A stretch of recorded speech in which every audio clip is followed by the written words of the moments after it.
Good morning friends, कैसे हैं आप सब लोग। आई होप आप सब लोग बहुत अच्छे होंगे। तो आज स्टार्ट करेंगे हम लोग बहुत ही इंटरेस्टिंग टॉपिक जिसका नाम है सेक्शन 9 सबसेक्शन 1 क्लॉज 1। फ्रेंड्स, ये क्लॉज 1 हमारे लिए बेहद इंपॉर्टेंट है। अगर आपको ध्यान होगा, जब हम लोग ने फ्रेमवर्क बनाया था ऑफ सेक्शन 9(1), तो उसमें हमने क्लॉज 1 के 4 पार्टीशंस किए थे। आज उन्हीं 4 पार्टीशंस को हम लोग डिस्कस करने वाले हैं। तो ये सेक्शन 9 सबसेक्शन 1 क्लॉज 1 में हमें क्या पढ़ने को मिलेगा, है तो टॉपिक पूरा के पूरा that is regarding income deemed to accrue arise in India. लेकिन अब ये क्लॉज 1 पूरा जो कहता है, ये कहता है कि आपने इनकम अर्न करी है from a through. Now from a through what? First, that is business connection in India. Second, you have earned an income from and through what? That is any source of income in India. Third, you have earned an income from or through what? Again, that is in any property situated in India. And last, fourth, ये कहता है कि you have earned an income from or through what? That is transfer of capital assets situated in India. अब आप आपके सामने ये चारों कैटेगरी देख सकते हैं। पहली category that is business connection in India, second any source of income in India, third any property situated in India, और फोर्थ है transfer of capital asset situated India. अब ये चारों कैटेगरी को हमें एक एक करके पढ़ना है और आज की क्लास में हम यही टॉपिक को कंप्लीट करेंगे। बहुत बड़ा टॉपिक है जिसमें सबसे पहला टॉपिक जो हमारा है दैट इज हमारा बिजनेस कनेक्शन क्या है, हम उसको देखेंगे। तो चलिए फ्रेंड्स स्टार्ट करते हैं। ये क्या है? तो अब देखिए, आपको शायद सारा क्लियरली विजिबल नहीं हो रहा होगा, पर मैं आपको उसको अदर वे में दिखा देता हूं। आप जरा ध्यान से देखिए, इस चार्ट को बहुत ध्यान से पढ़िएगा। आपके स्क्रीन के सामने आप क्लियर थोड़ा विजिबल हो रहा होगा। आपने इनकम अर्न करी है from any of following 4 categories. जब आप अगर एनआर हैं और एनआर जब इन चारों में से किसी भी एक कैटेगरी में अगर इनकम अर्न कर लेता है तो उसकी उस इनकम को हम कहेंगे income deem to accrue arise in India. अब इसमें सबसे इंटरेस्टिंग पार्ट है फर्स्ट वाला। जो फर्स्ट पार्ट है वो मैं कहता है दैट इज एनआर ने इनकम अर्न करी है from a through business connection in India. Now what do you mean by business connection in India? हम पहले उस पे आते हैं। अब जब उसको पढ़ने की कोशिश करते हैं कि ये बिजनेस कनेक्शन है क्या, क्योंकि देखिए बहुत सिंपल सा है। एक एनआर है, वो विदेश में है और वो इंडिया के अंदर कोई एक्टिविटी कर रहा है और उस एक्टिविटी की वजह से उसको प्रॉफिट हो रहा है। अब उस प्रॉफिट जो उसने कमाया है, क्या उस प्रॉफिट को यानी उस इनकम को deem to accrue arise in India कहा जाएगा? और वो भी तब कहा जाएगा अगर वो इस फर्स्ट कैटेगरी यानी that is business connection India के अंदर कवर्ड होता है। तो देखना यह है कि क्या वो बिजनेस कनेक्शन के अंदर कवर्ड हो रहा है या नहीं हो रहा है। इसके लिए मैं आपको एक एग्जांपल लेके कुछ लिख के बताना चाहूंगा। अब देखिए, इस पूरे टॉपिक को हम एक एग्जांपल के थ्रू समझते हैं। यहाँ पे एक एसएससी है और ये एसएससी एक एनआर है, और ये जो एनआर है वो सर्टन एक्टिविटी कर रहा है, और ये सर्टन एक्टिविटी करने के लिए उसने कुछ सर्टन पर्सन की हेल्प ली है, और ये सर्टन पर्सन कहाँ पे है? भारत में। तो जब एक एनआर कोई एक्टिविटी कर रहा है with the help of certain person in India, ठीक है, यहां तक तो समझ में आता है। अब वो एक्टिविटी करने से हुआ क्या? उस एनआर को इनकम जनरेट हो गई।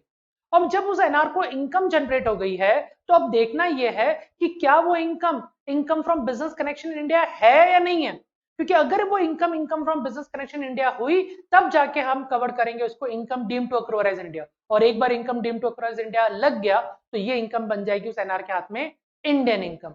आई होप यहां तक तो आपको समझ में आ गया होगा। अब फ्रेंड्स देखना यह है कि आखिर ये एक्टिविटी कौन सी थी, और ये भी देखना है कि ये सर्टेन पर्सन कौन कौन है। मैं आपको एक छोटा सा एग्जांपल लेके समझाता हूं। देखिए, एक एनआर है और उस एनआर ने भारत में 2 लोगों से बात करी कि भाई आप हमारे बिजनेस में हमारे प्रोडक्ट को सेल करने में हमारी हेल्प करना। तो ये एनआर अपने लाखों रुपए के प्रोडक्ट उस दोनों पर्सन के हेल्प से इंडिया में बिकवा देता है। तो अब एनआर ने अपने लाखों रुपए के माल को इंडिया में बेच दिया with the help of that 2 person.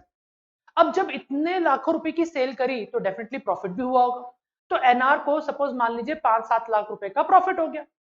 अब जब एनआर को 5-7 लाख रुपए का प्रॉफिट हुआ तो ये उसकी इनकम हुई। अब क्या होता है, जो कुछ स्टूडेंट्स की अगर बात करें तो वो जनरल प्रेमा फेस है, यानी जो देखा और डायरेक्ट जवाब दे दिया बिना सोचे समझे, वो बोलेंगे एनआर ने इंडिया में माल बेचा, इंडिया में सेल करी है तो डेफिनेटली, और इंडिया में सेल करके उसको 5 लाख रुपए का प्रॉफिट हुआ तो ये उसकी इंडियन इनकम हो गई। नहीं फ्रेंड्स, ऐसा जल्दबाजी में आंसर देना बिल्कुल गलत है। आपको मैंने एक एक पॉइंट समझाया, बहुत ध्यान से समझना। अगर एनआर ने इंडिया में 5 लाख रुपए का प्रॉफिट कमाया तो क्या ये उसकी इंडियन इनकम हो गई? ऐसा आंसर देना गलत होगा, आपको चेक करना होगा। जैसे फॉर एग्जाम्पल, अब एनआर ने जब इंडिया में माल बेचा उसे प्रॉफिट हुआ, ठीक है, अब ये इनकम है, और इंडियन इनकम बनने के लिए क्या होता है? 4 क्राइटेरिया। पहला कैटेगरी में कौन आता है? Income accrue arise in India. Second, that is income received in India. Third deem to received in India, और fourth income deem to accrue arise in India. तो अब ये चारों कैटेगरी में कहीं ना कहीं एक कैटेगरी में आएगी, तब जाके आप क्या कहोगे, इंडियन इनकम। आपने तो चारों में से कोई कैटेगरी चेक नहीं करी और डायरेक्ट कह दिया आपने कि तो इंडियन इनकम हो गई, and the reason is what, क्योंकि इंडिया में सेल किया। तो क्या ये चारों में से ऐसी कोई कैटेगरी है कि whenever you sell goods in India that it means it is an Indian income? नहीं ना। तो इसलिए ये जल्दबाजी मत करना। तो अब क्या होगा, अब होगा ये, अब देखना पड़ेगा, एनआर को पूछेंगे, एनआर आपने सपोज 50 लाख रुपए का माल बेचा और उस 50 लाख का जो माल भारत में बेचा उसकी वजह से आपको 5 लाख रुपए का प्रॉफिट हो रहा है। तो क्या ये जो इनकम आपने अक्रू अराइज करी है, इस इनकम को जब अक्रू हुई यानी जब ड्यू हुई, तो इसका मांगने का अधिकार आपने कहाँ रखा? बट ऑब्वियसली वो अगर एनआर है तो उसने अपनी कंट्री में रखा होगा, और जब अगर उसने मांगने का अधिकार, पैसे मांगने का अधिकार उसने अपनी कंट्री में रखा है, उसकी इनकम ड्यू हो रही है उसकी कंट्री में, तो भैया इन दैट केस वो इंडिया में तो अक्रू अराइज हुआ ही नहीं, तो फर्स्ट कैटेगरी में तो फॉल करा ही नहीं। और अगर उसको पैसा इंडिया में रिसीव हुआ ही नहीं है, डायरेक्ट उसको वहीं अपने कंट्री में मिल गया, तो रिसीव्ड इन इंडिया भी नहीं हुआ। और रही बात deem to received in India, अब deem to received in India में तो स्पेसिफिक जो 5 पॉइंट है उसमें कहीं पॉइंट आ नहीं रहा है, तो ये थर्ड कैटेगरी में भी नहीं आया। अब रही बात सिर्फ फोर्थ कैटेगरी की, अब अगर ये इनकम फोर्थ कैटेगरी यानी deem to accrue arise India में कवर्ड होती है, तो ही जाके ये इंडियन इनकम बनेगी। तो एनआर अब ये देखेगा कि क्या इस इनकम को भारत सरकार ने सेक्शन 9(1) क्लॉज 1 के अकॉर्डिंग क्या इसको डीम टू अक्रू इंडिया माना है कि नहीं माना, क्योंकि क्लॉज 2 से लेके क्लॉज 8 तक की अगर बात करें तो यहां पे ये वाला पॉइंट कवर हो ही नहीं सकता, क्योंकि 2 है सैलरी के लिए, 3 है गवर्नमेंट एम्प्लॉय की सैलरी के लिए, 4 है डिविडेंड इनकम के लिए, 5 है इंटरेस्ट के लिए, 6 है रॉयल्टी के लिए, 7 है एफटीएस के लिए, और जो 8 है वो है गिफ्ट इनकम टू एनआर के लिए। तो ऐसे केस में 2 से लेके 8 तो लग नहीं सकता, बचा सिर्फ क्लॉज 1। तो एनआर को सेक्शन 9(1) क्लॉज 1 देखना है, सिर्फ क्लॉज 1। अगर वो क्लॉज 1 में कवर्ड हो गया तो फिर वो इनकम उसकी बन जाएगी deem to accrues in India. अब क्लॉज 1 के अंदर भी अभी थोड़ी देर पहले ऊपर हमने क्या देखा था, स्टार्ट के ठीक ऊपर हमने क्या देखा था, हमने देखा था क्लॉज 1 के अंदर 4 पार्टीशन है। पहला इनकम फ्रॉम और through business connection in India, दूसरा income from and through that is any source of income in India, और तीसरा इनकम फ्रॉम और through any property situated in India, और फोर्थ था any transfer of capital asset in situated in India. तो अब NR को clause 1 के अंदर ये 4 पोर्शंस देखने हैं और इन 4 के अलावा कोई और पोर्शन देखने की जरूरत नहीं है। तो एनआर अब सबसे पहले फर्स्ट पोर्शन की तरफ जा रहा है, दैट इज कि इनकम जो उसने अर्न करी है, अक्रू अराइज करी है, either it is because of business connection in India. तो एनआर अब ये देखना चाहेगा कि क्या बिजनेस कनेक्शन की वजह से ये इनकम हुई है। अब एनआर की कोशिश क्या होगी कि ये बिजनेस कनेक्शन की वजह से ना हो, क्योंकि अगर बिजनेस कनेक्शन के अंदर फॉल कर गया तो फिर ये तो बन जाएगा deem to accrues in India, और फिर वो बन जाएगी इंडियन इनकम, और एनआर को इंडियन इनकम पे तो टैक्स देना ही पड़ता है। तो अब उसका पूरा गेम हो गया कि ये किसी भी तरह से बिजनेस कनेक्शन के अंदर कवर्ड ना हो। तो अब ये बिजनेस कनेक्शन के अंदर कवर्ड हो रही है या नहीं हो रही है, ये सबसे इंटरेस्टिंग मामला निकला। तो अब एनआर ने जो भी एक्टिविटी करी with the help of certain person, अब इन सर्टेन पर्सन को देखो, अब ये सर्टेन पर्सन अगर एक्सप्लेनेशन नंबर 2, ये एक्सप्लेनेशन नंबर 2A जो आप स्क्रीन पे देख सकते हैं, एक्सप्लेनेशन नंबर 2 या 2A के अंदर कवर हो गए। अब 2 एक्सप्लेनेशन 2 और 2A किसका, और वही सेक्शन 9(1) क्लॉज 1 का। तो 9(1) क्लॉज 1 का एक्सप्लेनेशन नंबर 2 या 2A में अगर ये सर्टेन पर्सन कवर्ड हो गए, तो इन सर्टेन पर्सन को हम क्या बोलेंगे, बिजनेस कनेक्शन। क्या बोलेंगे, बिजनेस कनेक्शन। तो देखिए अब मैं ऊपर वाला स्टेटमेंट वापस पढ़ूं तो क्या हो जाएगा, एनआर एक्टिविटी करता है with the help of certain person नहीं बोलूंगा, अब मैं बोलूंगा with the help of business connection in India. तो एनआर एक्टिविटी कर रहा है, दैट इज एक्टिविटी किसके साथ कर रहा है, with business connection in India, और उस एक्टिविटी से उसको क्या हो गई, इनकम अक्रू अराइज हो गई। तो ये हो गया कि income has earned by NR with the help of business connection in India. तो इसीलिए इन सर्टेन पर्सन को हमें देखना होगा, ये सर्टेन पर्सन कौन थे जो एनआर की मदद कर रहे थे, और एनआर ने जिसकी हेल्प लेके ये पैसा कमाया है, क्या ये सर्टेन पर्सन बिजनेस कनेक्शन में फॉल कर रहे हैं क्या। अब ये कैसे पता चलेगा, ये पता चलेगा सिर्फ और सिर्फ एक्सप्लेनेशन नंबर 2 और 2A से। तो एक्सप्लेनेशन नंबर 2 और 2A में क्या सिखाता है कि बिजनेस कनेक्शन में कौन आएगा और कौन नहीं आएगा। अब इसी तरह से एक्सप्लेनेशन नंबर 2 2A सिखाने का एक्सप्लेनेशन 3 भी हमें एक्सेप्शंस बताएंगे कि कौन कौन बंदे बिजनेस कनेक्शन में कवर्ड नहीं होते हैं। तो जब भी कोई एनआर इंडिया में किसी के साथ मिलके काम करता है तो बहुत बारीकी से देखता है कि जिसके साथ मैं मिलके काम कर रहा हूं और उसके बाद मिल के काम करने के बाद मुनाफा तो होना ही है, और प्रॉफिट जो भी होगा अब वो income deemed to accrue India बन जाएगी अगर जिनके साथ मिलके काम कर रहे हैं वो बंदे क्या बन गए, बिजनेस कनेक्शन अगर बन गए तो उसको कोशिश करनी कि ऐसे लोगों के साथ काम करे जो बिजनेस कनेक्शन ना बन पाए। अब उसके लिए उसको समझना तो पूरा होगा कि कौन बिजनेस कनेक्शन के अंदर आ रहा है और कौन नहीं आ रहा है। तो एक्सप्लेनेशन नंबर 2 और 2A तो पढ़ना ही पढ़ना है, और एक्सप्लेनेशन 3A पढ़ना है, इसलिए पढ़ना है एक्सप्लेनेशन नंबर 3 कि कौन बिजनेस कनेक्शन में कवर्ड नहीं हो रहा है ये जानने के लिए। तो अब हमारे सामने अब टॉपिक आएगा कि who is covered in explanation number 2 और 2A। अब मैं इसके आगे समझाता हूं कि हमें क्या पढ़ने को मिलेगा, फिर हम थियोरेटिकल नोट से पढ़ेंगे 2 और 2A में कौन आता है। एक्चुअली 2 के अंदर कहा गया है कि 3 टाइप के एजेंट्स होते हैं। अगर एनआर उन तीनों में से किसी भी एक तरह के एजेंट के साथ मिलकर काम करेगा तो डेफिनेटली वो एनआर, ये मान लिया जाएगा कि एनआर ने बिजनेस कनेक्शन के साथ काम किया है। अब वो 3 तरह के एजेंट कौन है जो हम 2 के अंदर देखने वाले हैं। पहला नाम आता है दैट इज कंक्लूडिंग एजेंट का, दूसरा नाम आता है दैट इज स्टॉकिंग एजेंट का, और तीसरा नाम आता है वो है इंडेंडिंग एजेंट का। तो ये 3 एजेंट कौन से हो गए, कंक्लूडिंग एजेंट, स्टॉकिंग एजेंट और इंडेंडिंग एजेंट। ये 3 तरह के एजेंट, अगर इन तीनों में से किसी भी एक तरह के एजेंट के साथ अगर एनआर काम कर रहा है तो ये साफ साफ हो जाएगा कि एनआर बिजनेस कनेक्शन के साथ काम कर रहा है।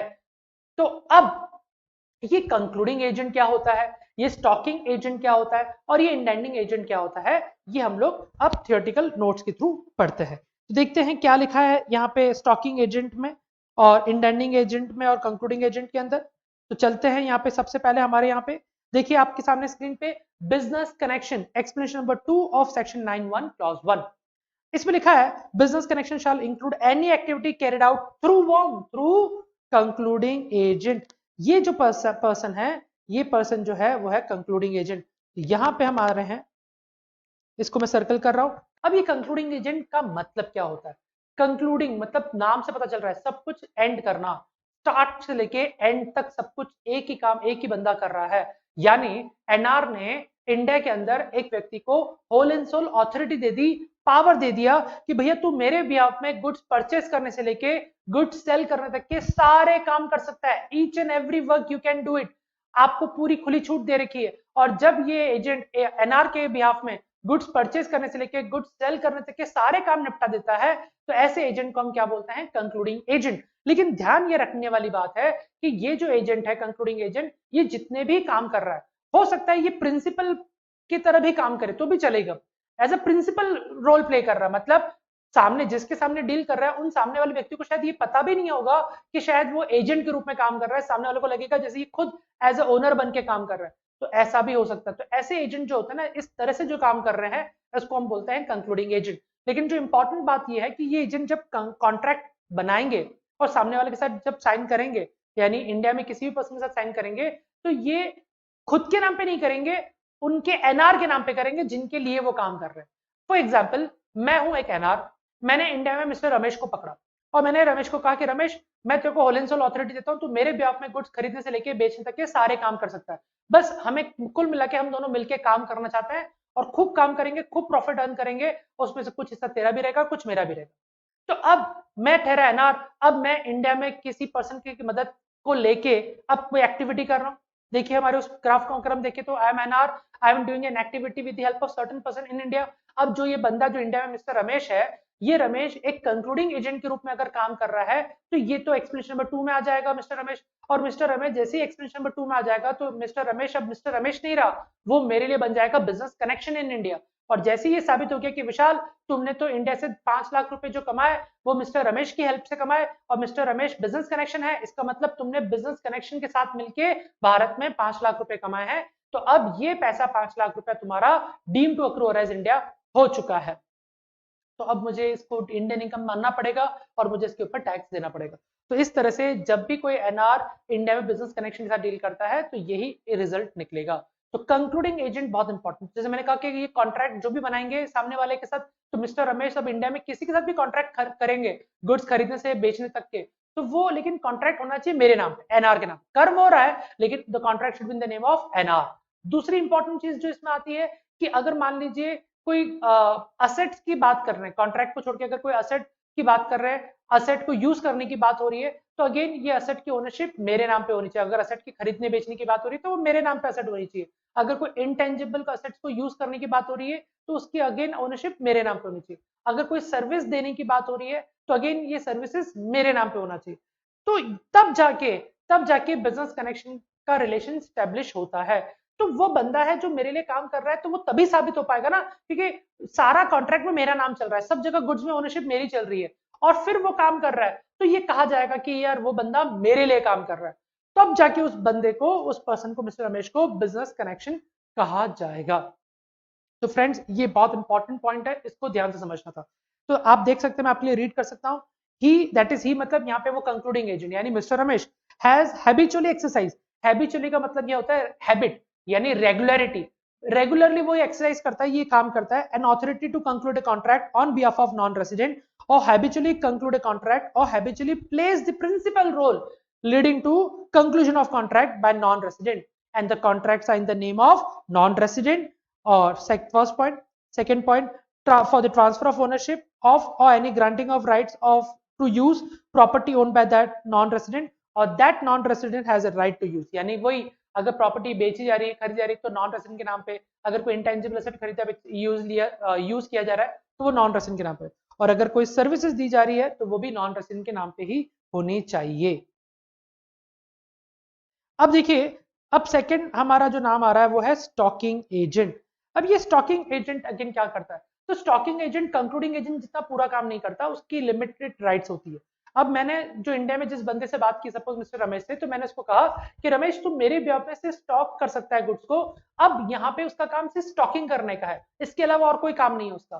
तो जब किसी एजेंट का सिर्फ स्टॉकिंग करने का काम हो जाता है और उसके अलावा कोई काम नहीं होता, अब वो मेरे लिए स्टॉक करता है, जब मैं बोलता हूँ तब वो उसको आगे डिलीवर करता है। और अब मैं जब प्रॉफिट कमाऊंगा तो अब डेफिनेटली मेरा ये प्रॉफिट उसकी हेल्प से आ रहा है, तो अब ये प्रॉफिट मेरा बन जाएगा income from business connection in India. तो ये स्टॉकिंग एजेंट के बारे में लिखा है, ही हैज नो ऑथोरिटी, उसके पास ऑथोरिटी नहीं, बट मेंटेन्स, उसके पास ऑथोरिटी को ऐसे राइट्स तो कुछ नहीं है, but maintains in India the stock of goods merchandise from which he regularly delivery goods merchandise on the behalf of non resident. वो डिलीवर करता है, जहां नॉन रेसिडेंट बोलेगा वहां पे डिलीवर करके आ जाएगा। तो ऐसे केस में ये भी हमारा दैट इज एक बिजनेस कनेक्शन के अंदर कवर्ड होता है।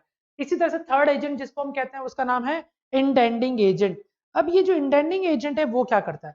अब देखिए, ही सिक्योर्स द ऑर्डर। क्या लिखा है? ही मतलब ये जो इंटेंडिंग एजेंट है, यानी मिस्टर रमेश को मैंने सपोज स्टॉकिंग का राइट्स नहीं दिया, मैंने उसको कंक्लूडिंग एजेंट का राइट्स नहीं दिया, पर मैंने इसको ये कहा है कि तू ऑर्डर सिक्योर कर। He secure the order in India mainly और only for the non resident, मतलब मेरे लिए, or for the or that non-resident and other non-resident controlled by or subject to same common control।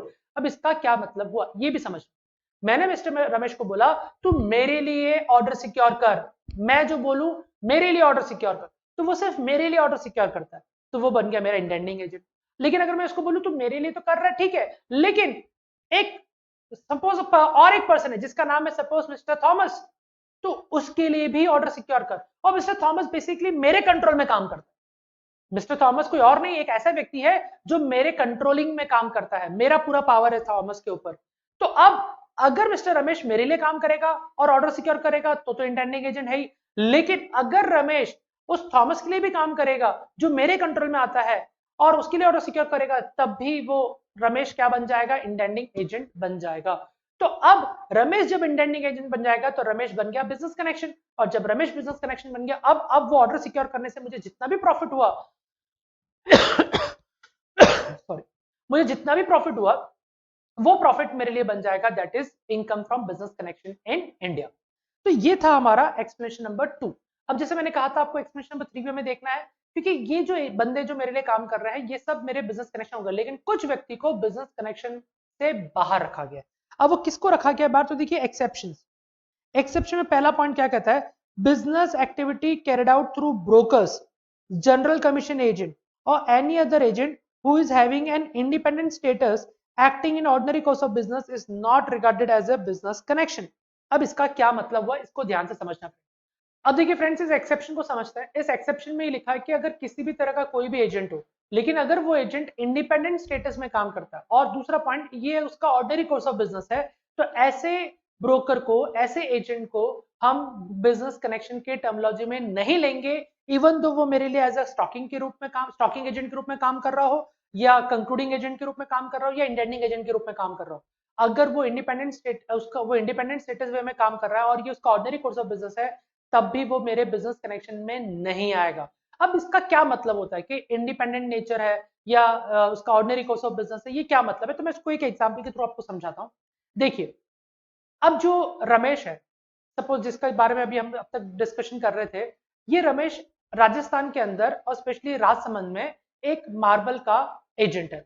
उसको marble की काफी अच्छी knowledge है। वो मार्बल कैसे पसंद करना है, कहाँ से उसका लेवल मापना है, कैसे उसकी मेजरमेंट करनी है, ये उसको बहुत अच्छे से आता है। और मैं एक एनआर हूँ, मैं इटली में रहता हूँ, और मुझे राजस्थान के व्हाइट मार्बल को परचेस करने में बहुत इंटरेस्ट है। तो मैं देखता हूँ कि इंडिया में व्हाइट मार्बल खासतौर पे राजसमंद वगैरह वहाँ अच्छा मिलता है। तो मेरे कांटेक्ट में ये मिस्टर रमेश आया। मैंने मिस्टर रमेश को एक प्रपोजल दिया कि तू मेरे लिए कंक्लूडिंग एजेंट के रूप में काम कर, या स्टॉकिंग के रूप में काम कर, या इंडेंडिंग के रूप में काम कर। वो काम करने के लिए तैयार हो गया। अब जब वो काम करने के लिए तैयार हो गया, अब वो मेरे साथ मिलके काम कर रहा है, और हम जब काम कर रहे हैं तो हम ये काम करने के बाद पैसा भी कमा रहे हैं। तो बट ऑब्वियस है कि अगर जब मैं पैसा कमाऊंगा उसकी मदद से, उस मिस्टर रमेश की मदद से, और वो मिस्टर रमेश या तो कंक्लूडिंग के रूप में काम कर रहा है, या स्टॉकिंग के रूप में, या फिर इंडेंडिंग एजेंट के रूप में काम कर रहा है, तो डेफिनेटली वो रमेश क्या बन जाएगा? मेरा बिजनेस कनेक्शन। लेकिन अब वो बिजनेस कनेक्शन से बाहर निकल गया। क्यों निकल गया? दो पॉइंट की वजह से। क्योंकि अगर मैं उस मिस्टर रमेश की बात करूं, तो मिस्टर रमेश का ऑर्डिनरी कोर्स ऑफ बिजनेस ही क्या है? दैट इज अपनी कंसल्टेंसी देना और मार्बल्स के बारे में रेस्पेक्ट में काम करना। ये उसका ऑर्डिनरी कोर्स ऑफ बिजनेस है। मतलब मेरे कहने पे उसने ये काम चालू नहीं किया। अगर मैं उसको ये काम नहीं देता, तब भी उसका यही काम था, तब भी उसको यही काम करना था, और यही काम वो लोगों के लिए करता आ रहा था। और सबसे बड़ी बात, दूसरी बात, कि उसका ये काम करने का तरीका, वो इंडिपेंडेंट है। यानी मतलब मेरी कोई दखल अंदाजी नहीं रहेगी। मैं तो सिर्फ उसको कहूंगा कि तू मेरे लिए काम कर, अब वो अपने लेवल पे अपने तरीके से काम करेगा, मेरा इंटरफेरेंस नहीं देगा। He will work independently. तो जब ये इंडिपेंडेंट नेचर आ जाता है, और जब ऑर्डिनरी कोर्स ऑफ बिजनेस आ जाता है, तो फिर वो बिजनेस कनेक्शन के अंदर कवर्ड नहीं होगा। मैं आपको और एक एग्जांपल देता हूं। अगर मान लीजिए सपोज एक चार्टर्ड अकाउंटेंट को कोई ऑडिट का काम देता है, हालांकि ये एग्जांपल इससे रिलेट नहीं है, लेकिन एक समझना इंडिपेंडेंट का मतलब क्या होता है, ऑर्डिनरी कोर्स ऑफ बिजनेस का मतलब क्या होता है। एक चार्टर्ड अकाउंटेंट का ऑर्डिनरी कोर्स ऑफ बिजनेस क्या है? लोगों के लिए कंसल्टेंसी करना, टैक्स एडवाइस देना, रिटर्न्स फाइल करना, यही काम है। ऑडिट करना, यही उसका ऑर्डिनरी कोर्स ऑफ बिजनेस है। अब अगर एक एनआर आके इसको बोलता है तू मेरे लिए ऑडिट कर, तो इसमें नया क्या है? हम यही कहेंगे ना, उसमें नया क्या है? ये तो उसका ऑर्डिनरी कोर्स ऑफ बिजनेस है। तो यहां से साबित होता है कि उसका ऑर्डिनरी कोर्स ऑफ बिजनेस क्या होता है। और दूसरा, जब अगर उसको एक काम दिया कि हाँ वो एनआर के लिए ऑडिट कर रहा है, तो एनआर उसको ये थोड़ी बोलेगा जा पहले एक काम कर परचेस लेजर चेक कर, जा फिर एक काम कर फिजिकल स्टॉक चेक कर, फिर एक काम कर तू बैलेंस शीट के असेट्स को वैल्यूएशन करके आ जा। सीए बोलेगा तुम रहने दो, मैं मेरे हिसाब से काम करूंगा, तुम्हारी नॉलेज से नहीं, मैं मेरी नॉलेज से काम करूंगा। That is called independentness. वहां पे उसको बीच में टोकने टाकने वाला कोई नहीं है, वो इंटरफेरेंस है ही नहीं, वो अपने हिसाब से काम करेगा, अपने मर्जी से काम करेगा। That is called independent nature. तो यहाँ पे जो एजेंट है, चाहे वो स्टॉकिंग हो, इंडेंडिंग हो, या कंक्लूडिंग हो, अब वो है तो ये तीनों में से एक। ये अब जो काम कर रहा है मिस्टर रमेश, पर रमेश इंडिपेंडेंट वे में काम कर रहा है।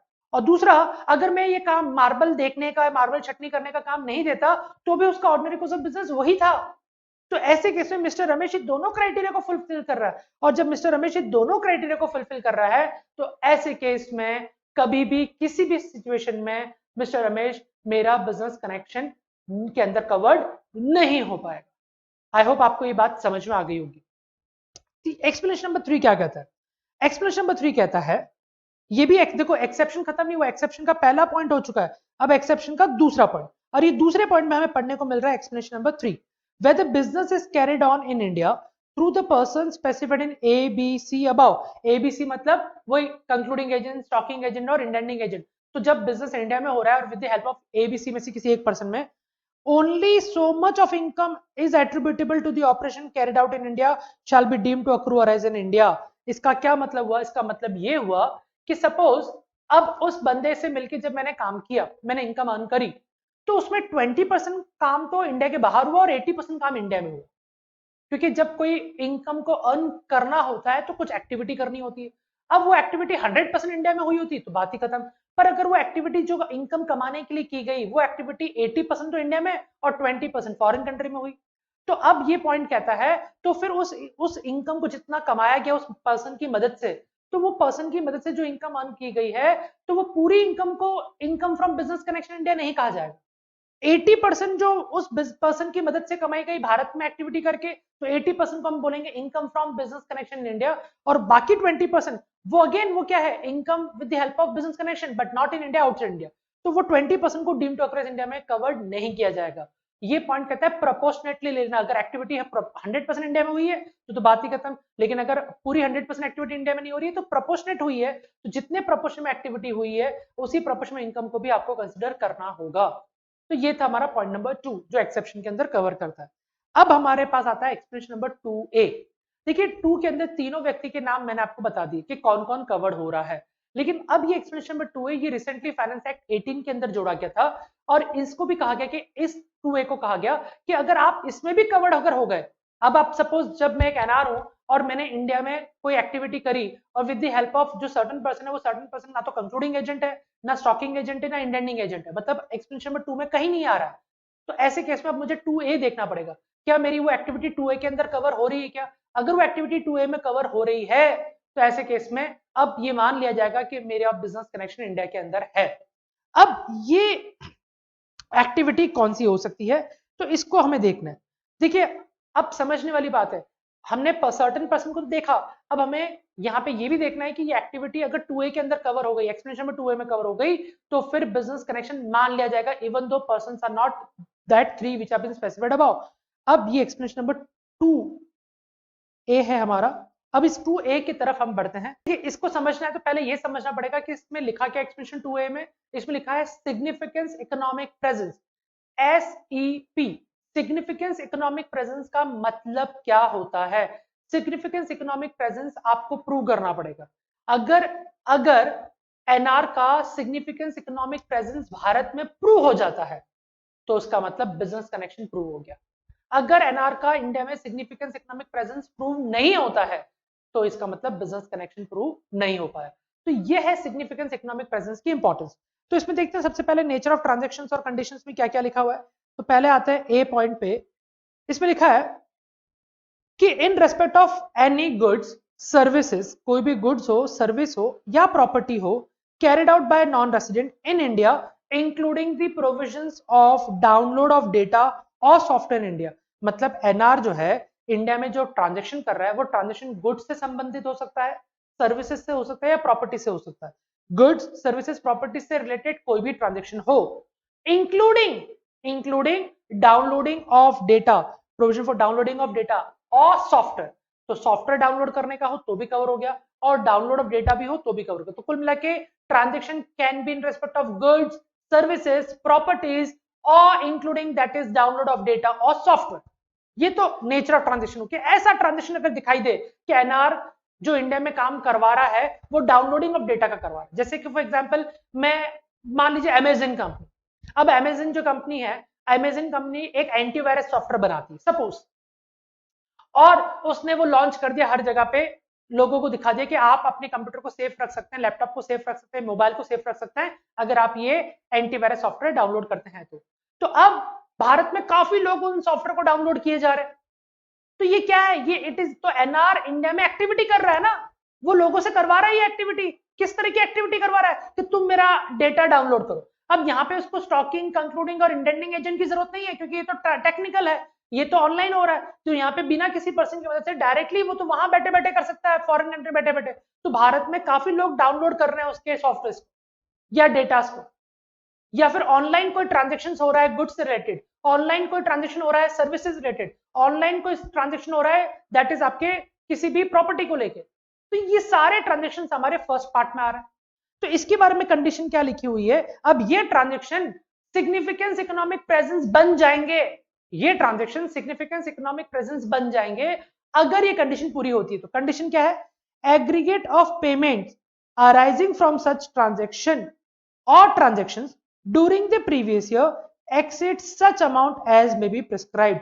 मतलब इनको डाउनलोड करने से, डेटा को डाउनलोड करने से, सॉफ्टवेयर को डाउनलोड करने से, या फिर ये सर्विसेज के ट्रांजेक्शन करने से, गुड्स के या प्रॉपर्टी के ट्रांजेक्शन करने से जो रेवेन्यू जनरेट हो रही है जो ये अमाउंट आएगा वो एक अमाउंट प्रिस्क्राइब लिमिट जो सरकार तय करेगी, अभी ऐसा सच कोई लिमिट प्रिस्क्राइब नहीं हुई है, तो जो भी लिमिट होगी, अगर वो लिमिट जो प्रिस्क्राइब की गई सरकार द्वारा अगर उस लिमिट को क्रॉस कर जाएगा तो हम मान लेंगे कि भैया एनआर तुम्हारा इंडिया के अंदर सिग्निफिकेंस इकोनॉमिक प्रेजेंस है।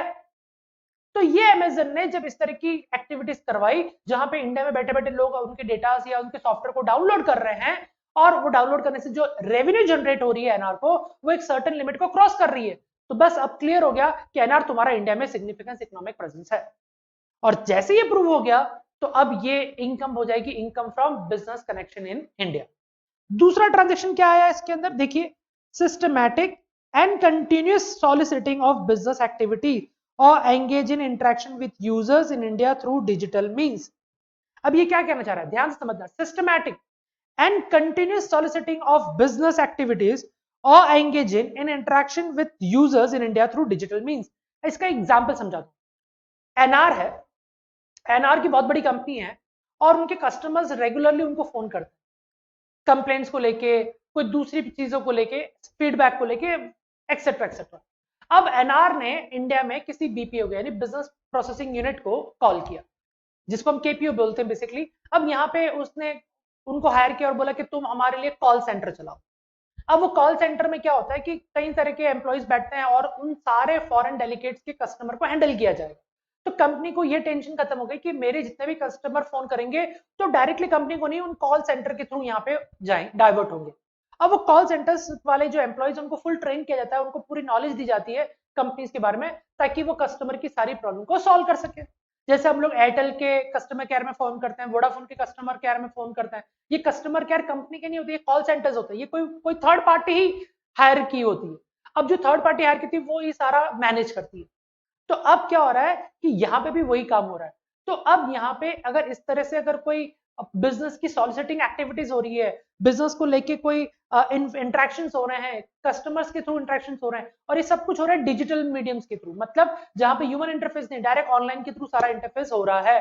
तो ऐसे केस में लिखा है द यूजर, इसमें कंडीशन है the user should be in of such number as may be prescribe. Suppose 50 lakh users को आप इंटरेक्ट करते हो, या 50 सपोज मान लीजिए 5 करोड़ यूजर्स को आप इंटरेक्ट करते हो, जो भी यूजर की लिमिट है, प्रिस्क्राइब लिमिट सरकार बताएगी, अगर उसको एक्सीड कर जाएगी तो ऐसे केस में ये मान लिया जाएगा कि आपका इंडिया में बिजनेस कनेक्शन है। तो अब यहाँ पे ये दोनों ही पॉइंट हम लोग ने पढ़े। अब ये दोनों में से किसी भी एक जगह पे अगर एसएससी कवर होता है, एनआर कवर होता है, तो हम मान लेंगे कि एनआर को होने वाली इनकम, अब ये कौन सी इनकम है, that is income from business connection in India. तो ये एक्सप्लेनेशन नंबर 2A ये बिल्कुल नया है, रिसेंटली फाइनेंस एक्ट 18 में आया है। तो ये दोनों पॉइंट को भी आपको ध्यान रखना, 3 एजेंट को तो आप ध्यान रख ही रहे थे, पर ये एक्सप्लेनेशन 2A के सिग्निफिकेंस इकोनॉमिक प्रेजेंस की एक्टिविटी को भी आपको ध्यान रखना। हालांकि इसमें कुछ बातें और भी बताई है, इसमें लिखा है कि further the about transactional activity shall constitute significance economic presence whether or not. अब ये एक्टिविटी, ये ट्रांजैक्शन को सिग्निफिकेंट इकोनॉमिक प्रेजेंस माना जाएगा, चाहे हो या ना हो, क्या हो या ना हो, चाहे एग्रीमेंट फॉर सच ट्रांजैक्शंस और activities is entered into India, agreement Bharat में किया गया हो या नहीं किया गया, कोई फर्क नहीं पड़ता। Non resident has a resident of place of business in India, NR का इंडिया में कोई प्लेस ऑफ बिजनेस हो या उसका खुद का रेसिडेंट इंडिया में, रेसिडेंस इंडिया में हो या ना हो, कोई फर्क नहीं पड़ता। Non resident has non resident render service in India, non resident खुद इंडिया में कोई सर्विस रेंडर कर रहा है नहीं कर रहा है, इससे कोई फर्क नहीं पड़ता। नॉन रेसिडेंट का प्लेस ऑफ बिजनेस इंडिया में हो या नहीं हो, कोई फर्क नहीं पड़ता। नॉन रेसिडेंट का रेसिडेंट इंडिया में हो या रेसिडेंट नहीं हो, कोई फर्क नहीं पड़ता। और नॉन रेसिडेंट ने ये एग्रीमेंट इंडिया में किया हो नहीं किया, कोई फर्क नहीं पड़ता। ये कुछ भी हो या ना हो, अगर ये ऊपर वाली कंडीशन पूरी हो जाती है तो ये इकोनॉमिक सिग्निफिकेंस इकोनॉमिक प्रेजेंस माना जाएगा, और जैसे ही ये माना जाएगा तो आप बिजनेस कनेक्शन के अंदर कवर्ड हो जाओगे। तो ये पॉइंट आपको बहुत ध्यान रखना है। अब देखिए नोट में यहाँ पे लिखा हुआ है कि this provision shall be inserted to take care of new business model, जो आजकल नए बिजनेस आ रहे हैं, such as digitized businesses which do not require physical presence of itself or any other agent in India, then such business can now be covered within the scope of 911। क्योंकि पहले क्या होता था कि एनआर लोग इंडिया में agents को पकड़ पकड़ के अपना काम करवाते थे, तो ये जो एजेंट्स हैं ये एक्सप्लेनेशन नंबर 2 में कवर हो जाते थे और वो बिजनेस कनेक्शन बन जाते थे और इंडियन गवर्नमेंट के लिए इंडियन इनकम बन जाती थी और उस पर टैक्स आसानी से लगाया जाता था। लेकिन जितना डिजिटलाइजेशन प्रमोट हुआ है उस वजह से अब हमें इंडिया में किसी एजेंट की जरूरत नहीं पड़ती, हम डिजिटल टाइप मोड पे जाके हम ये सारे काम कर सकते हैं। और आसानी से हम एक्सप्लेनेशन नंबर 2 से बच सकते हैं और हमारी इनकम कभी भी डीम्ड टू अक्रेज इंडिया नहीं बन पाएगी। तो अब उनको रोकने के लिए सरकार ने ये मेथड भी चुन लिया गया है कि भाई अगर आप सिग्निफिकेंस इकोनॉमिक प्रेजेंस में आओगे तो भी बिजनेस कनेक्शन बन जाओगे। तो सिग्निफिकेंस इकोनॉमिक प्रेजेंस के लिए किसी पर्सन का फिजिकल एजेंट के रूप में काम करना जरूरी नहीं है, बस आपके फर्स्ट ट्रांजेक्शन के अंदर लिमिट को देखा गया और सेकंड में अगर आप यूजर्स के थ्रू इंटरेक्ट कर रहे हैं तो आपके नंबर ऑफ यूजर्स एक प्रिस्क्राइब्ड नंबर ऑफ लिमिट से क्रॉस करने चाहिए। तो ये कुछ सरकार की तरफ से पहल थी। अब देखिए फ्रेंड्स, हम लोगों ने बिजनेस कनेक्शन क्या होता है ये हमने पूरा कंप्लीट किया। अब मैं आपको एक चीज और बता दूं, हमने जो चार्ट बनाया था स्टार्टिंग में, ये बिजनेस कनेक्शन वाली तो बात हो गई। अब मैं आपको बता दूं कि ये जो आपने पूरी चीज देखी, फर्स्ट जो चार्ट आपने देखा पूरा, अब देखिए 4 एक्टिविटी में मैं यहां पे इसको सर्कल लगा रहा हूं, ये बिजनेस कनेक्शन हमने कंप्लीट कर लिया। अब मैं आपको समझाने जा रहा हूं that is any source of income in India और any property situated in India और any transfer of capital situated in India क्या होता है। ये तीनों बहुत सिंपल सा है, इन तीनों को समझा देता हूं। इन तीनों को समझाने के बाद, तो पहला तो हो ही गया बिजनेस कनेक्शन, अब ये 3 समझ लेते हैं। ये चारों कंप्लीट हो जाएंगे, उसके बाद हम पढ़ेंगे एक्सेप्शन। एक्सेप्शन कहेगा कि आपने चारों पॉइंट में जो कुछ पढ़ा, लेकिन अगर आपके ट्रांजेक्शन जो एक्सेप्शंस में कवर्ड हो गए तो आपके लिए वो इनकम डीम्ड टू अक्रेज इंडिया नहीं मानी जाएगी। तो खैर वो ये वाला टॉपिक है एक्सेप्शन वाला, पर फिलहाल हम अभी पढ़ रहे हैं any source of income in India, second point क्या कहता है। तो अब हमारा पूरा ध्यान इस टॉपिक पे होना चाहिए। तो देखिए मैं समझाता हूं, ये पॉइंट इसलिए बनाया गया है कि एनआर जो है वो एनआर अपनी कंट्री में बैठा हुआ है, अगेन वो एक्टिविटी कुछ तो कुछ कर रहा है और पैसे कमा रहा है, और वो पैसे जो कमा रहा है उसका अक्रू अराइज जो है वो इंडिया में हुआ ही नहीं, रिसीव भी इंडिया में नहीं हुआ, डीम टू रिसीव भी इंडिया में नहीं हुआ। तो अब तीनों में तो आया ही नहीं, और अगर ये पॉइंट भी नहीं होता तो वो डीम टू अक्राइज इंडिया में भी नहीं आता और वो उसकी इनकम जो उसने कमाई वो कभी भी इंडियन इनकम नहीं बन पाती। तो सरकार ने ये पॉइंट उसमें डाल दिया। ये पॉइंट है क्या कि अगर कोई इनकम अर्न की जा रही है एनआर द्वारा, अगर कोई इनकम अर्न की जा रही है एनआर द्वारा और उस इनकम का सोर्स जो है, उस इनकम का सोर्स अगर इंडिया में है, तो फिर उस इनकम को डीम टू अक्राइज इंडिया माना जाएगा। मैं आपको एग्जांपल के थ्रू समझाता हूं।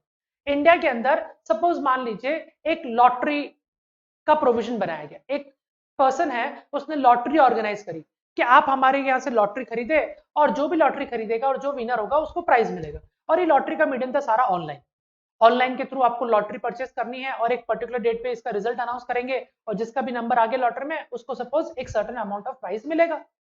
अब ये जो एनआर है भाई साहब, इन्होंने भी लॉटरी खरीद ली। अब लॉटरी खरीदते वक्त क्या होता है, सपोज उस प्रोग्रामिंग के अंदर ऐसा था कि आपको अपनी पूरी डिटेल डालनी पड़ती है, आपका नाम, आपका मोबाइल नंबर, आपका ईमेल एड्रेस और आप जिस कंट्री से हैं वो, और आपका बैंक डिटेल, क्योंकि जब आपको इनाम मिलेगा तो इनाम आपके खाते में ट्रांसफर किया दिया जाएगा। तो अब उसने सारी डिटेल डाल दी, उसने वो टिकट भी खरीद लिया। अब टिकट खरीद लिया, अब रिजल्ट वाला दिन आया, रिजल्ट में उसको इनाम मिल गया सपोज 1 करोड़ रुपए का। तो एनआर को 1 करोड़ रुपए की लॉटरी की टिकट लगी। अब जो लॉटरी की टिकट लगी और वो 1 करोड़ का इनाम था, तो ये उसके लिए इनकम थी। अब ये लॉटरी किसने ऑर्गेनाइज की थी, इंडिया में किसी व्यक्ति ने ऑर्गेनाइज की थी।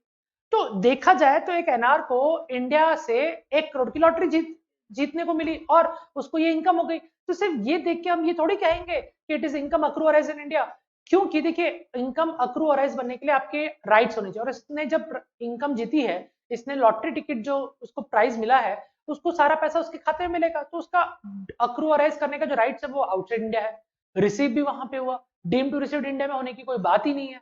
तो अब ये 3 में तो आई नहीं, तो चौथे में भी अभी तक बिजनेस कनेक्शन में तो कोई पॉइंट ही नहीं है इसमें कि ये कोई यहाँ पे उसके लिए एज अ कंक्लूडिंग एजेंट के रूप में काम कर रहा है या इंटेंडिंग एजेंट के रूप में या फिर स्टॉकिंग एजेंट के रूप में या सिग्निफिकेंस इकोनॉमिक प्रेजेंस के रूप में काम हो रहा है। तो ये तो यहाँ पे कहीं आ ही नहीं रहा है। पर अब source of income in India का पॉइंट जो है वो यहाँ पे अट्रैक्ट होगा। क्या कहता है कि एनआर, तूने लॉटरी टिकट जो जीता, वो लॉटरी टिकट का जो सोर्स है, वो इनकम का जो सोर्स है वो कहाँ है, कहाँ का था, वो सोर्स कहाँ का है, तो सोर्स तो इंडिया से है। तो अब तुम्हारी ये इनकम क्या बन जाएगी, that is deemed to accrue arise in India. तो जब भी कोई एनआर को इनकम अर्न करे और वो इनकम का सोर्स अगर इंडिया से हो, तो ऐसे केस में आपको ये मान लेना चाहिए कि ये पैसा क्या है आपके लिए, ये पैसा आपके लिए दैट इज इंडियन इनकम है। इज दिस क्लियर फ्रेंड्स, क्या ये बात समझ में आई आपको? चलिए अब फ्रेंड्स हम बात करते हैं थर्ड पॉइंट की तरफ, that is any property situated in India. अब any property situated in India का बहुत अच्छा सा एग्जांपल मैं आपको समझाता हूं। अब मान लीजिए और जहां तक मुझे ध्यान आ रहा है ये एग्जाम्पल हमने तब भी डिस्कस किया था जब हम लोग फेस टू फेस क्लास में थे। हम एक जनरल चेक करना चाह रहे थे, उस समय हम डिस्कस कर रहे थे कि हमारी नॉलेज कितनी शार्प है। तो देखिए आप शायद रिलेट कर पाए, मे बी पॉसिबल। मान लीजिए सपोज जैसे मैं एक एनआर हूं और मैं लंदन में रहता हूं। अब लंदन में मेरा पड़ोसी जो है वो भी इंडियन है, मैं भी भाई देखा जाए तो यूं इंडियन हूं, मैं लंदन में रहता हूं पिछले कई साल से, और मेरा पड़ोसी भी इंडियन है। और मैंने क्या उदयपुर में एक मकान खरीद रखा था बहुत साल पहले, पर चूंकि कितने साल से मैं लंदन में हूं तो वो मकान खाली पड़ा हुआ उदयपुर में। अब मेरा पड़ोसी मुझे कहता है कि वो उदयपुर जा रहा है, उसको कुछ बिजनेस का कुछ काम था, पर वो बिजनेस काम के लिए उसको 6 महीने उदयपुर रहना पड़ेगा। तो कहता है कि उदयपुर में यार होटल में 6 महीने रहना तो बहुत मुश्किल रहेगा, तो तेरा घर तू मुझे किराए पे दे दे और मैं तुझे रेंट दे दूंगा। तो हमने बोला ठीक है, अच्छी बात है। तो मैं लंदन का हूं, मेरा पड़ोसी भी लंदन का है, लेकिन वो 6 महीने के लिए उदयपुर जाएगा और रहेगा मेरे मकान में। तो हमने एग्रीमेंट वहीं पे लंदन में बैठे बैठे बना लिया। मैंने कहा एक काम कर, तू मुझे हर महीने का इतना रेंट दे दे। और मैंने साफ कहा कि देख पैसा तो मुझे मेरे देश में ही चाहिए, लंदन में चाहिए, भारत में नहीं चाहिए। मैं तो यहाँ बैठा हूँ, वहां लेके क्या करूंगा, पैसे की जरूरत तो मुझे यहाँ पे है। तो उसने बोला ठीक है, मेरी वाइफ आपको हर महीने यहाँ पे पैसा देती रहेगी और ये आप रेंट वसूल कर लेना। ठीक है, हमारी डील फाइनल हो गई। अब आप देखिए कि अगर जब मैंने मकान, जो मेरा मकान इंडिया में है, मैंने उसको रेंट पे चढ़ा दिया, ध्यान देना इस बात पे। अब मेरा इंडिया वाला मकान मैंने रेंट पे चढ़ा दिया। अब ये तो ठीक है एनआर ने लिया, अगर इंडिया में भी किसी ने लिया होता, बात आ रही है कि जब रेंट पे चढ़ा गया तो अब मुझे रेंटल इनकम आएगी। क्या ये रेंटल इनकम अक्रूअलाइज इन इंडिया हो रही है क्या? नहीं। क्यों? क्योंकि मेरा अक्रूवल राइट्स, मेरा ड्यू होने का राइट्स कहां पे है? लंदन। क्या मैंने इंडिया में रिसीव करा? नहीं, मैंने उसको पहले बोला पैसे की जरूरत मुझे वहां पे, मुझे चाहिए पैसा लंदन में, तो रिसीव भी लंदन में हुआ, इंडिया में नहीं हुआ। और तीसरा, क्या ये deem to received in India में आ रहा है? नहीं। तो ये तीनों पॉइंट में कहीं नहीं आया, तो उसका मतलब चौथा पॉइंट बच गया। अब चौथे पॉइंट में हमारे पास क्या है? क्लॉज 1 से लेके क्लॉज 8 तक, सेक्शन 9 सबसेक्शन 1, क्लॉज 1 से क्लॉज 8। अब क्लॉज 2 से लेके 8 तो आएगा ही नहीं। आपको पता है, अभी हमने डिस्कस किया था, सैलरी है, गवर्नमेंट सैलरीज है, डिविडेंड है, इंटरेस्ट, रॉयल्टी, एफटीएस और गिफ्ट वगैरह, कहीं पे भी ये पॉइंट तो आ ही नहीं रहा रेंटल इनकम का। तो अब बचा क्लॉज 1। अब क्लॉज 1 में भी 4 पार्ट है। फर्स्ट है बिजनेस कनेक्शन, वो तो कहीं कुछ हो ही नहीं रहा है। सेकंड है सोर्स ऑफ इनकम, तो सोर्स ऑफ इनकम की बात नहीं, क्योंकि यहाँ पे थर्ड स्पेसिफिकली लिखा है, तो हम सोर्स ऑफ इनकम पे सोच सकते थे, पर जब थर्ड स्पेसिफिकली लिखा है हम वहीं जाएंगे। क्या लिखा है? Any property situated in India. मतलब अगर एनआर, जबकि मैं एनआर हूं, अगर मैं कोई इनकम अर्न कर रहा हूं, मुझे रेंटल इनकम अर्न हुई है, अब ये रेंटल इनकम अर्न हुई है from a property situated in India. हाँ भाई, यस विशाल, आपकी प्रॉपर्टी इंडिया में सिचुएटेड थी, वहां से आपको रेंटल इनकम आ रही है, तो it is an income from a property situated in India. तो अब जाके वो क्या बनी? Deem to accrual as in India, वरना ये इंडियन इनकम नहीं बन रही थी। ये बात को आप ध्यान रखना। तो इसलिए लिखा गया है। तो ये पॉइंट बेसिकली एनआर के लिए बहुत ज्यादा सूट करता है। तो जब एनआर को इनकम अर्न करेगा, और वो एनआर जब इनकम अर्न करेगा, वो इनकम एक ऐसी प्रॉपर्टी से हो रही है जो कि सिचुएटेड इंडिया में है, तो फिर उस इनकम को डेफिनेटली हम क्या कहेंगे? Income deem to accrual as in India. अब बात करते हैं हम लोग, ये थर्ड पार्ट भी हमारा हो गया। अब बात करते हैं हमारा fourth point, transfer of capital asset situated in India. ये बिल्कुल थर्ड पॉइंट के जैसे ही हो गया। अगर आपके पास कोई कैपिटल एसेट है और उस कैपिटल एसेट को जब आप ट्रांसफर करते हैं और उससे आपको कोई कैपिटल गेन इनकम होती है, तो उस कैपिटल गेन इनकम को भी हम क्या बोलेंगे? Deem to accrual in India. शर्त, वो कैपिटल एसेट कहां पे सिचुएटेड होनी चाहिए? इंडिया में। अब जैसे मान लीजिए इंडिया में एक मकान था, मैंने रेंटल पे नहीं दिया, मैंने उसको बेच दिया, और बेच के जब मुझे पैसा आया, मैंने पहले ही कहा मुझे पैसा लंदन में चाहिए, तो अक्रूअलाइज भी वहीं हुआ, रिसीव भी वहां हुआ। तो ऐसे केस में अक्रूअलाइज वहां, रिसीव भी वहां पे, और डीम टू रिसीव में आया ही नहीं, तो फोर्थ कैटेगरी बची रह जाएगी। और उसमें भी क्लॉज 2 से क्लॉज 8 में कहीं आ नहीं रहा है, और क्लॉज 1 ही बचा, और क्लॉज 1 में बिजनेस कनेक्शन बैठेगा नहीं। अब मैं यहाँ फोर्थ पॉइंट पे आऊंगा, इसमें that is transfer of capital से सिचुएटेड इन इंडिया। तो अब एनआर ने अगर कोई कैपिटल से ट्रांसफर करी है और उससे कोई उसको कैपिटल इनकम हुई है, तो वो कैपिटल इनकम को डीम टू अक्रूअल इंडिया मान लिया जाएगा। अब एक और एग्जांपल, मैं एक एनआर हूं, मैंने रिलायंस कंपनी के शेयर खरीदे। मैं एक एनआर हूं, मैंने रिलायंस कंपनी के शेयर खरीदे, और रिलायंस कंपनी के शेयर जब मैंने खरीदे, मेरे पास पड़े हुए हैं, मैंने मेरी कंट्री में किसी थर्ड पर्सन को बेच दिया। हो सकता है ऐसा? बिल्कुल हो सकता है। तो मैंने रिलायंस कंपनी के शेयर खरीदे, मैंने मेरी कंपनी में किसी को, जब मैंने मेरी कंट्री में किसी को बेच दिए, तो उसका क्या मतलब हुआ? मुझे इनकम भी अक्रूअलाइज मेरी कंट्री में हुई, मुझे रिसीव भी वहीं पे हुई। पर चूंकि ये शेयर कौन सा है? रिलायंस कंपनी का। और रिलायंस कंपनी कौन सी कंपनी? इंडियन कंपनी है। तो ये कौन से एसेट्स हो गए? It is N transfer of capital asset situated in India. तो ये जो शेयर्स है ना भैया, ये शेयर्स भी क्या माने जा रहे हैं? It is situated in India. क्यों? क्योंकि it is shares of Indian company, और इंडियन कंपनी के तमाम शेयर्स हमेशा क्या माने जाते हैं? सिचुएटेड इन इंडिया माने जाते हैं। तो ये पॉइंट यहाँ पे भी काम करता है, तो ये चीज आपको ध्यान रखनी। तो ये तीनों पॉइंट भी हमने डिस्कस कर लिया इंक्लूडिंग बिजनेस कनेक्शन, तो हमारा सारा पॉइंट कवर हो गया। तो 9(1) क्लॉज 1 हमने कंप्लीट किया। लेकिन अब जो हमें पढ़ना है कि हमारे पास अगर स्पेसिफाइड फॉलोइंग ट्रांजेक्शंस अगर दिखाई दें और उससे अगर कोई इनकम आ रही है तो भी उस इनकम को डीम्ड टू अक्राइज इंडिया नहीं बोलेंगे। सपोज मैंने कोई इनकम अर्न करी, I am NR, I have earned an income, और वो इनकम बिजनेस कनेक्शन के अंदर आ रही है या सोर्स ऑफ इनकम में आ रही है या फिर प्रॉपर्टी सिचुएटेड इंडिया में आ रही है या ट्रांसफर ऑफ कैपिटल में आ रही है, इन चारों में से किसी एक जगह पे आ रही है, तो हुआ ना डीम्ड टू अक्राइज इंडिया। फिर भी नहीं बोलेंगे कि it is deemed to accrue India. Why? Because वो टॉपिक हमारा एक्सेप्शन में कवर हो रहा है। तो ये एक्सेप्शन है क्या? ये एक्सेप्शन वो है जो एक्सप्लेनेशन नंबर 1 के अंदर कवर होगा। तो अभी जो हमें पढ़ना है वो पढ़ना है एक्सप्लेनेशन नंबर 1। अब ये एक्सप्लेनेशन नंबर 1 में कौन कौन से ट्रांजैक्शंस कवर होते हैं तो वो भी देख लेते हैं एक करके। तो अब यहाँ पे यही रहा हमारा टॉपिक। अब इसमें देखिए income not deemed to accrue arise in India, explanation number 1 of section 9(1) clause 1। तो ये क्या है देख लेते हैं एक करके। तो following incomes are not deemed to accrue arise in India, following income को deemed to accrue in India नहीं माना जाएगा। पहला क्या है? Income earned by non-resident engage in purchase of goods in India for the purpose of export। इसको समझना, income किसने अर्न कर, क्या लिखा है? इनकम अर्न बाय एनआर, कहां से? Engage in purchase of goods in India for the purpose of export. तो एक एनआर है, वो इंडिया से इनकम अर्न कर रहा है, लेकिन उसका मेन काम क्या है? इंडिया से सिर्फ गुड्स खरीदना और इंडिया के बाहर एक्सपोर्ट कर देना। तो वो इंडिया से गुड्स खरीदता है और इंडिया से खरीदने के बाद इंडिया के बाहर एक्सपोर्ट कर देता है। अब उसको लाखों रुपए की इनकम अर्न होती है। तो अगर ये इनकम किसी भी रीजन से अगर केस 1 मतलब हमारा केस 1 कौन सा? बिजनेस कनेक्शन इन इंडिया या any source of income in India या प्रॉपर्टी इन इंडिया या ट्रांसफर कैपिटल इन इंडिया, इन चारों में से कहीं पे भी कवर हो जाए तो डीम्ड टू अक्राइज हो जाएगा। लेकिन फिर भी इसको डीम्ड टू अक्राइज इंडिया नहीं मानेंगे अगर एनआर इंडिया में सिर्फ परचेज करने का काम कर रहा है और इंडिया के बाहर सेल करने का काम कर रहा है। तो purchasing from India but exporting it outside India, तो ये पहले ट्रांजेक्शन अगर कवर होता होगा तो भी हम इसको डीम्ड टू अक्राइज इंडिया नहीं मानेंगे।